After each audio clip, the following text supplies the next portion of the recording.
최근 단 2화 만에 시청률 4%를 돌파한 드라마가 있습니다. 바로 ENA의 화제작 착한 여자 부세미인데요. 제목은 착한 여자지만 정작 이 드라마의 주인공은 누구보다 위험하고 누구보다 치밀한 여자가 등장합니다. 그녀의 이름은 김영란. 하지만 이제부터 그녀는 부세미라는 이름으로 살아야 합니다. 이야기는 단 3개월밖에 남지 않은 재벌 회장 가성호의 제안으로 시작됩니다. 그는 시한부 선고를 받았고 죽기 전에 한 가지 계획을 세우죠.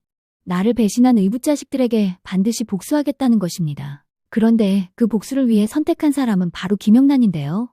강 회장은 영란에게 뜬금없이 이런 제안을 합니다. 당신이 내 아내가 되어주면 가성그룹을 통째로 넘겨주겠소라고 말이죠. 당황한 영란은 당연히 거절하죠. 하지만 가성호는 곧바로 한 문장을 덧붙입니다. 대신 복수를 완수하면 가성그룹 전부와 내가 가진 비자금 전부를 당신에게 넘기겠소. 돈 없는 흙수저로 태어나 하루하루 생계가 막막한 여자에게 재벌 회장의 전 재산이 걸린 거래는 거절하기엔 너무나 위험하고 받아들이기엔 너무나 무서운 제안이었죠. 하지만 계약서에는 또 다른 위험한 특약 조건이 있었는데요. 복수에 실패하면 직접 그를 안락사시켜야 한다는 것입니다. 살인을 조건으로 한 위험한 결혼계약이죠. 이건 사랑이 아니라 완벽히 계산된 거래였습니다. 결국 영란은 결심합니다. 그래요, 회장님 제안을 받아들일게요. 단, 내가 살아남을 수 있게 도와주세요. 그녀는 변호사 이동과 함께 복수의 모든 단계를 설계하기 시작합니다. 하지만 시간이 너무 없죠. 회장은 점점 쇠약해져가고 약을 먹어도 통증이 가시지 않습니다. 그러던 어느 날 가성호가 마지막으로 부탁합니다. 내 마지막 식사로 라면을 끓여주게. 그녀가 잠시 자리를 비운 사이 방 안에서 총성이 울립니다. 가성호는 스스로 목숨을 끊었죠. 언론은 병세 악화로 인한 오랜 시간 우울증에 시달리던 그가 살자를 선택한 것이라고 보도했습니다. 하지만 강 회장이 스스로 살자를 선택한 건 딸 같은 영란을 위한 마지막 배려였습니다. 울면서 강 회장 방에 뛰어들어온 영란에게 강 회장이 남긴 마지막 유언은 꼭 복수를 성공해달라는 당부였죠. 거기에 더해 왜 이런 선택을 했냐는 영란 물음에 강 회장은 이렇게 말했는데요. 내가 실행하게 되면 너가 죄인이 되니까. 그 한마디에 영란의 눈물이 멈추지 않습니다. 그의 죽음과 동시에 복수의 불씨는 이제 영란 손에 넘어갔습니다. 장례식 날 가성호의 의붓딸 가선영은 유산 상속자 명단에서 부세미라는 이름을 보고 분노합니다. 우리 아버지의 재산에 이 여자가 왜 들어가 있지? 그녀는 장례식장으로 달려와 영란에게 욕설을 퍼붓죠. 하지만 그 순간 영란이 한마디로 모든 걸 뒤집습니다. 조용히 해. 난 이제 네가 말하는 이거 저거가 아니고 너희 어머니야. 순간 공기가 멎습니다. 모두의 시선이 그녀에게 꽂히죠. 그녀의 말 한마디에 재벌가의 권력 구도가 뒤집히는 순간이었습니다. 가선영은 이를 갈며 소리칩니다. 이 여자를 저택에 가도 직원들에게 명령이 떨어지고 영란은 감금될 위기에 처하죠. 하지만 그녀는 경호원 출신답게 침착하게 대응하며 모두를 일순간에 제압하죠. 백혜지의 도움으로 몰래 탈출하는 데 성공합니다. 사모님이 된 영란 탈출을 완벽하게 서포트하는 백혜지는 그들이 영란을 뒤쫓아갈 수 없게 차키를 뜨거운 물에 던져버리며 미친 듯이 웃으며 소리치죠. 쫓을 테면 쫓아가봐. 최 집사는 백혜지 행태에 약이 올라 어쩔 줄 몰라 하는데요. 영란은 백혜지에게 도와줘서 고맙다는 듯한 미소를 보이며 차를 타고 극적으로 도주하는 데 성공합니다. 그녀는 이동과의 비밀 연락망을 통해 계획을 앞당기기로 하죠. 이름을 바꾸고 부세미라는 이름으로 새로운 인생으로 새로운 장소에 숨어드는 것입니다. 그녀의 도피처는 인적이 드문 시골 마을 무창인데요. 유치원 교사로 위장해 들어가죠. 누가 봐도 평범한 선생님으로 보이지는 않습니다. 고급 스펙을 가진 유치원 선생님이 인적도 드문 이런 시골 마을에 온다는 것 자체가 이상하죠. 무천마을 평화는 오래가지 않았습니다. 그곳에서 그녀는 딸기 농장을 운영하는 남자 전동민을 만나게 됩니다. 그는 가 회장 집에 2주일에 한 번씩 딸기 배달을 하던 인물이었죠. 영란은 한눈에 알아봅니다. 저 사람, 그때 봤던 그 사람인데. 하지만 그는 그녀를 모릅니다. 그녀의 얼굴을 본 적이 없기에 알 수가 없죠. 그 순간 부세미의 심장이 쿵 내려앉습니다.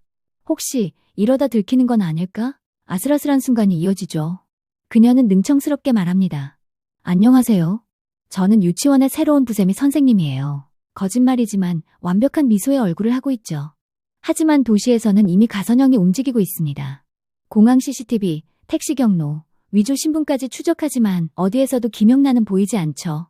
가선영은 발작을 일으킬 정도로 분노하는데요. 그래, 그렇다면 공개적으로 찾아주지. 그리고 언론을 통해 영란을 찾기 위해 어머니 실종 사건을 터뜨립니다. 우리 어머니가 사라졌어요. 제발 찾아주세요. 하지만 이건 구조 요청이 아닙니다. 사리를 품은 공개 수배였죠. 너 찾기만 해봐. 내가 직접 끝내줄 테니까. 무창 마을에서도 그녀의 존재는 점점 수상해집니다. 유치원 원장 이미선은 저 사람 수상해. 뭔가 숨기는 게 있는 것 같아라며 사촌인 전동민에게 이야기하죠. 그렇지 않고서는 이런 시골 마을에 저렇게 젊고 능력 있는 여자가 올 리가 없잖아. 두 사람은 경찰 지인에게 영란의 전과 기록을 요청하는데요. 하지만 아이러니하게도 그 원장은 이돈 변호사의 친누나였습니다. 모두가 아는 사이임에도 서로를 속이고 누구도 진실을 모르는 게임이 시작된 거죠. 그러던 어느 날 부세미가 교통사고 직전에 아이를 구해냅니다. 그 모습을 본 마을 사람들은 감동하죠.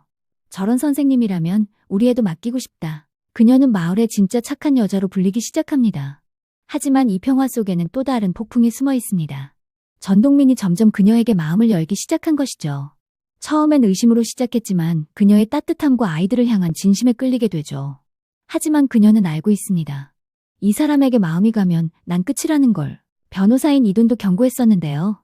외롭다고 절대 남자한테 빠져서는 안 된다고 말이죠. 사랑과 거짓 사이의 줄타기, 그 줄이 끊어지는 순간 모든 게 무너질지도 모릅니다. 한편 가선영은 아버지의 비자금 흔적을 찾기 시작합니다. 은행도 금고도 아무것도 없습니다. 그녀는 결론을 내리죠.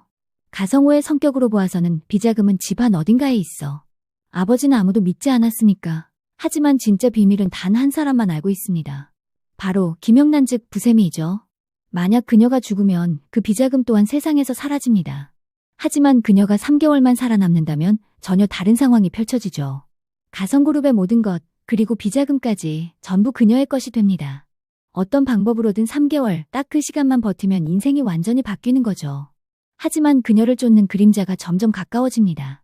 밤마다 들려오는 차 소리, 낯선 발자국, 그리고 누군가의 시선. 그녀는 직감합니다. 가선영이 나를 찾고 있구나. 예고편에서 그 장면이 나왔죠. 무창 마을에 도착한 가선영, 그리고 그녀를 향해 다가오는 그림자. 총을 든 누군가가 조용히 그녀의 문 앞에 서 있습니다. 부세미는 놀라서 소리치는데요. 그런데 불안한 부세미가 꿈꾸미였습니다. 이 드라마는 단순한 복수극이 아닙니다.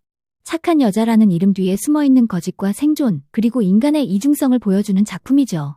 착한 여자 부세미. 3개월 후 부세미는 진짜 착한 여자로 남을 수 있을까요?